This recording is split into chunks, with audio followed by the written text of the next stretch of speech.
So today I'm going to walk you through my extension pedal board, what I sometimes call my mad shit noises pedal board, if you'll pardon the expression. This goes nearly always with my normal pedal board, which I did a video about a year or so ago. That pedal board's changed a little since the time that I did that video, but there's nothing seriously different to it. There's a couple of extra things on it there, as you might notice. But it contains the core of what I do. This strangely shaped pedal board here, and there's a good reason for the shape, but I won't bother with you now. It actually works quite well as it is extra pedals that I use mainly with Helicopter Quartet and when doing solo gigs. If I'm playing with another band, I tend not to use these because they're less useful for other bands. They're very good for small bands, like when I'm with Helicopter Quartet, there are only the two of us, or when I'm playing on my own. There are things that there are drones and things I can use on this pedal board to fill in the textures, as well as the loopers, of course. So the first thing obvious here is the Boss SY300 quotes guitar, quote unquote, synthesizer. I did a video on this a while ago as well, which has been quite popular. So if you want to see a little more about that, then go and watch that one. It's at the beginning of the chain, so it can make all sorts of weird noises with the violin that I can then process later on. So this little one that I've been using here for a while, the Dripstone Cave A is one that comes with it, but it's been modified a bit by me. If you've tried that one, it sounds probably quite similar to the original, but there's some little extra things in there I've done to make it sound a little better with the violin. So if I push that on.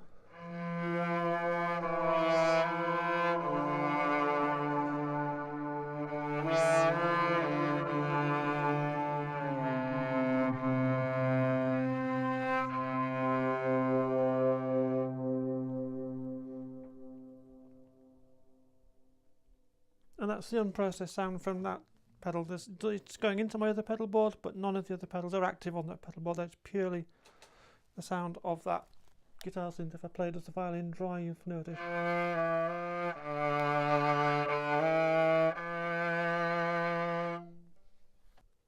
So the first pedal on here is the Red Panda raster pedal. This is a pitch shifting delay pedal. So if you just have the delay on, it's a fairly normal digital delay.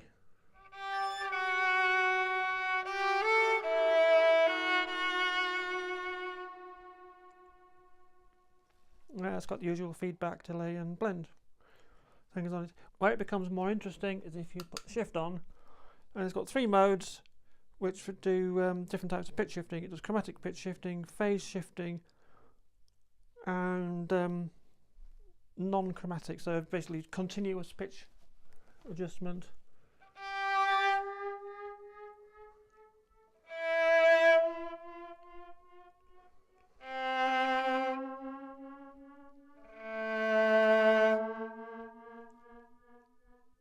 Now that's of limited use if you're playing continuously, as it gets into a mess.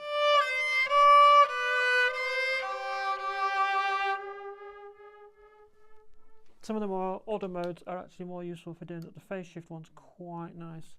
Can do some interesting sounds.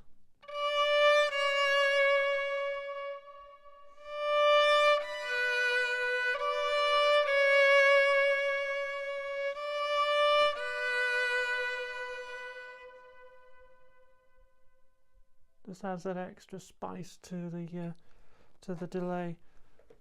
It's also quite good for ending a thing on, so if you turn the feedback up quite a bit, what you can do.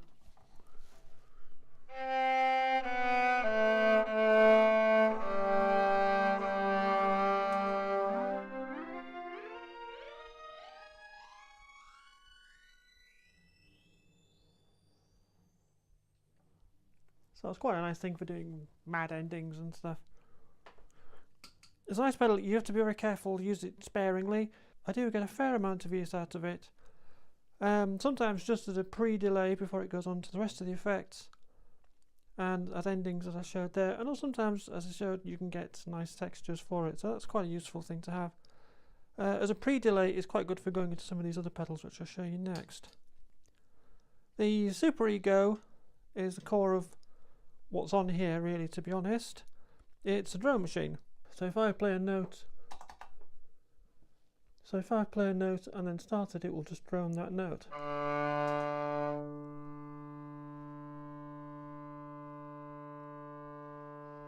And you can layer notes on top of that.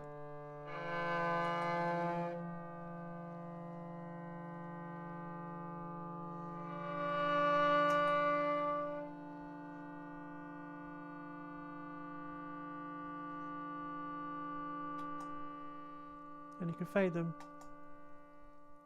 by sampling nothing, which is quite useful.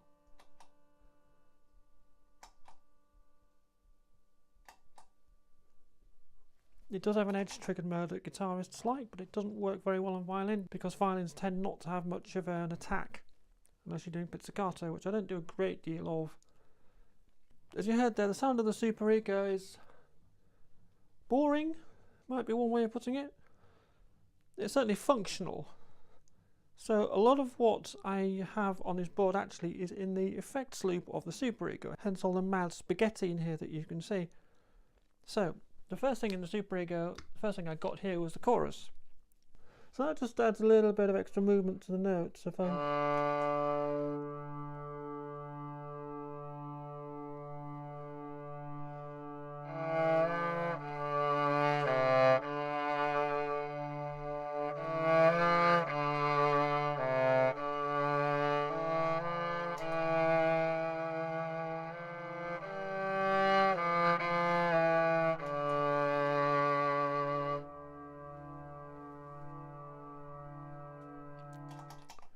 So I think you'll agree that sounds a lot nicer than just the bare SuperEgo on its own. By the way, if I turn the layering down on the SuperEgo, you can make the note take over more cleanly rather than just having that. So if I wanted to do what I did just then, but slightly better, you do it this way.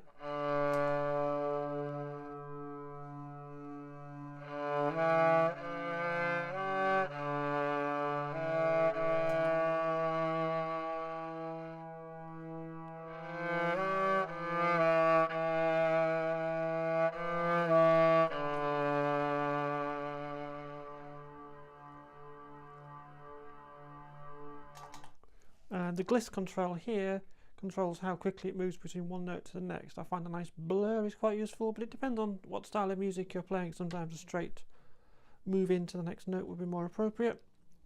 So you can change the volume of the effects loop there and the volume of the dry on there. I tend to leave the dry on 12 o'clock there so it just goes straight through.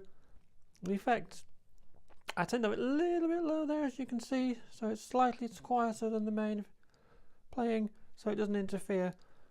If I've got a big drone going on and that's the main purpose of what I'm doing at the time, then you can turn that up, because if it's a big drone you can bend down and twiddle the knobs. The other thing that's in here that adds a bit more spice to the tone is the Boss multi-overtone pedal, which I got fairly recently. Gives it a more of an organ sound on some of the presets.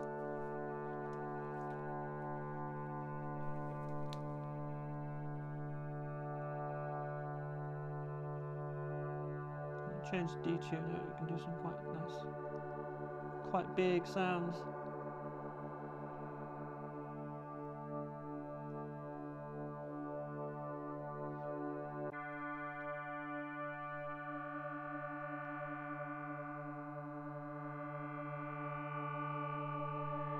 It's mode 2.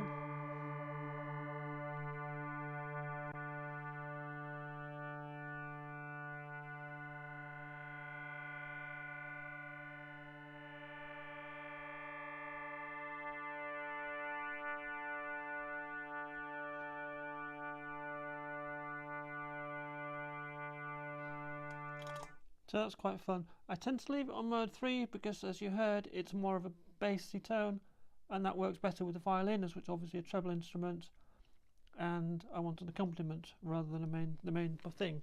So I tend to leave it on mode 3. And if I can combine that with the chorus, that's quite a nice interesting thing. So if I turn the gliss up on that and the layer can play evolving drones.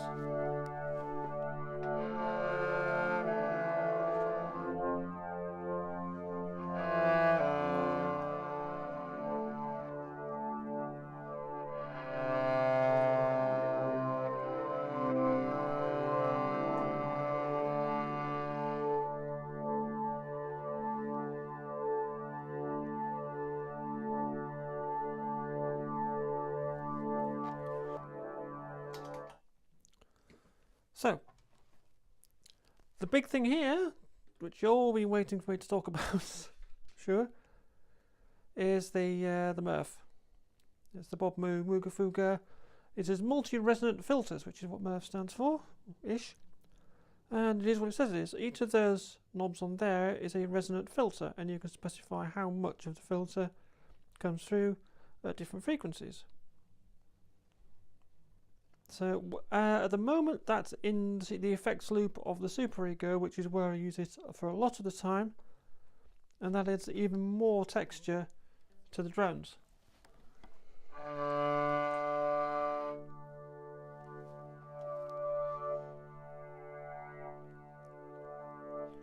So you can see the effects of the filters here.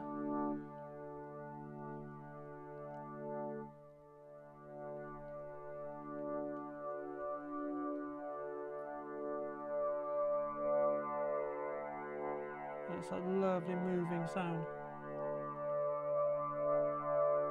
You see the rate there is going quite slowly, so that's the rate it goes across the filter set there. There are various patterns on how it sweeps the filter, which is documented in a huge list you get with it.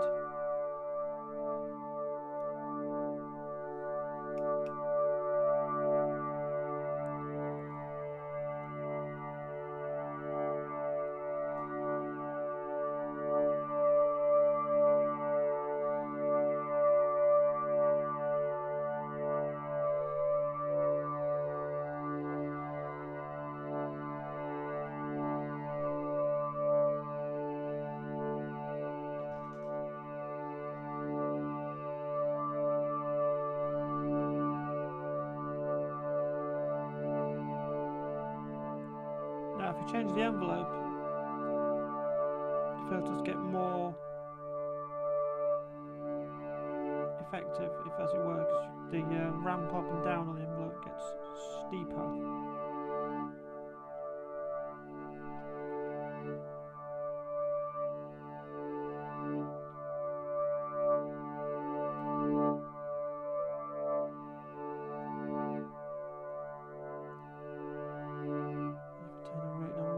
Slowly, that's quite nice.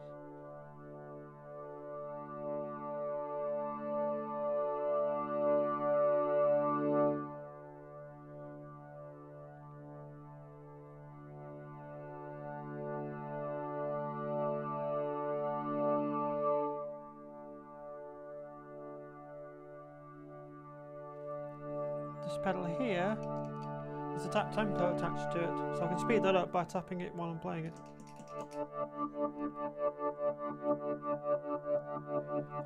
And as you can see, if you do that at a high speed, you can actually generate rhythms by adjusting the mix. So there I've taken all of the dry signal out.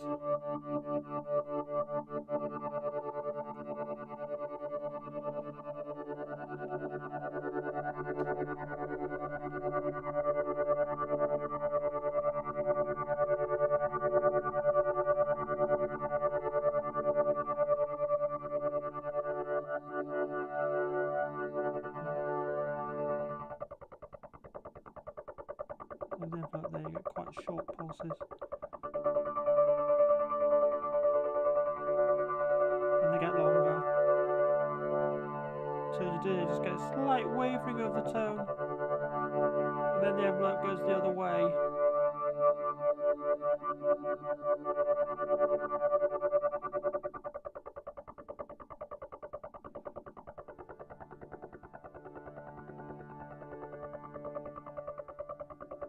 So that's a great thing to play with.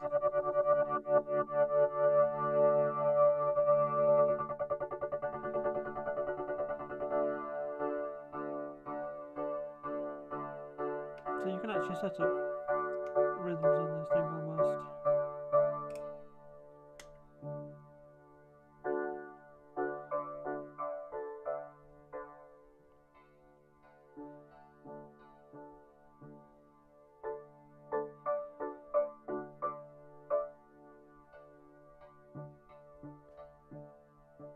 So you could easily play that as an ostinato.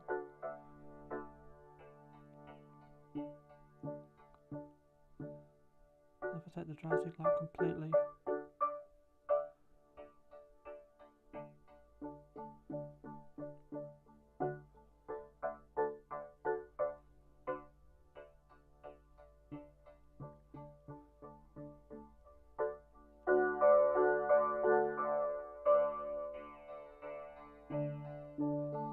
That's almost like having a sequencer in there, because you can then change the note of the fundamental of that, because the note that's coming out of that is coming out of the SuperEgo. So if I turn the gliss down a little bit and the layering off,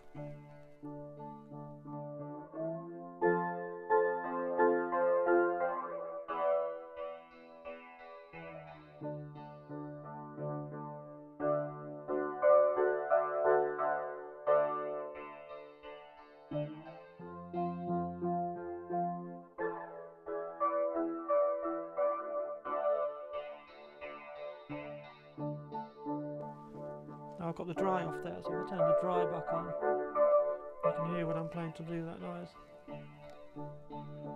So it's fairly obvious, really.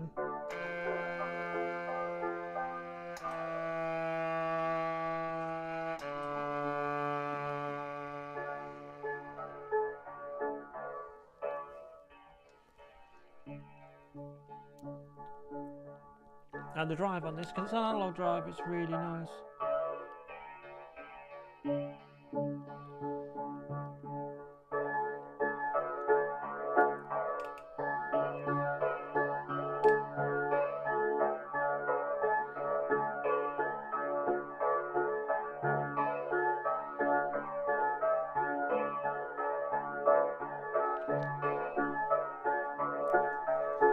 So the reason I've got this thing with the beetle on it, that switches the Murph in and out of the SuperEgo effects loop.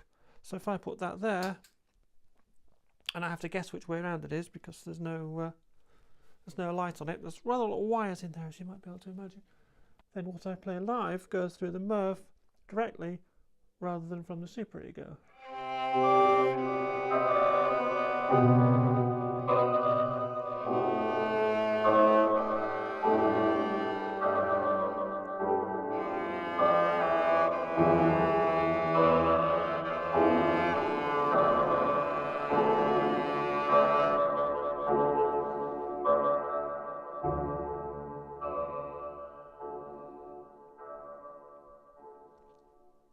That's relying quite heavily on the delay from the Red Panda there. If I put my normal tape delay on the other end, I'll just turn that down a bit.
So as you imagine, that's a very good thing to loop. For instance, you can make a really nice texture for looping over with that. And then if I do the SuperEgo now, that just goes through the chorus and the multi-overtone. It does not go through that, so it just bypasses the Murph. That's why this thing's got so many wires out of it. And the last thing on the list here is the owl. The owl is a curious little thing. I put it on a Kickstarter a while ago because I was looking into building something very similar myself, and they got there first. What it is, it's a programmable effects pedal. Basically, you can load any effects you like into it, and it's all open source, so all the source code is available online. You can look at what patches other people have written for it. You can write your own if you're good at that sort of thing. Depressingly, I found I wasn't good at that sort of thing. I was hoping I would be, and maybe I will with a bit more practice. So the effects I've got on there tend to be, well, they are the ones that I've downloaded that other people have written. I would like to do some more of my own. It will take effects written in pure data, Max, and all sorts of things. C++ at its native language, but it'll take all sorts of things. It's on the hoxandowl.com if you're interested. Very flexible pedal. I've got it currently set up as just as a multi-chorus at the moment.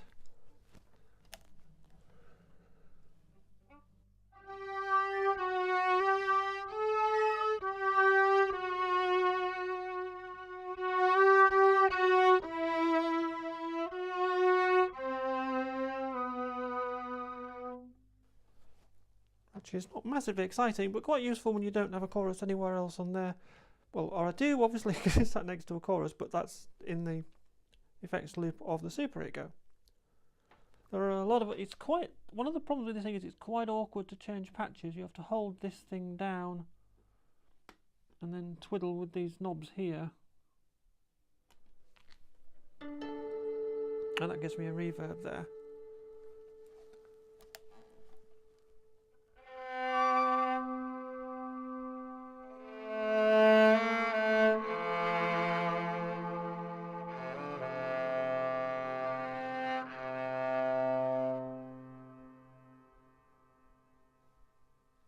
So it holds quite a lot of patches, 4 of which I think you can load in from downloading off the website. The others come preloaded with it. If you would prefer to mess around with the source code, you can load it with 48 of your own patches. It's up to you. Some of them are synthesizer patches, so they're not a lot of use to me. But there are some interesting audio ones. I've yet to get the full use out of this. I think because I wanted to write code for it and never really got round to it, I get less use out of it than I would have liked, if I'm honest about it. And it is slightly fiddly to change patches. That's slightly annoying. You can change patches using MIDI. There's a micro USB on the back, but I don't carry MIDI around with me. Look, what am I going to use that for? I certainly don't gig with computer anymore. I got totally fed up with that, and that's another story. Yeah, that's basically the effects pedals I've got here and how I use them. I hope that's been helpful and or interesting to you.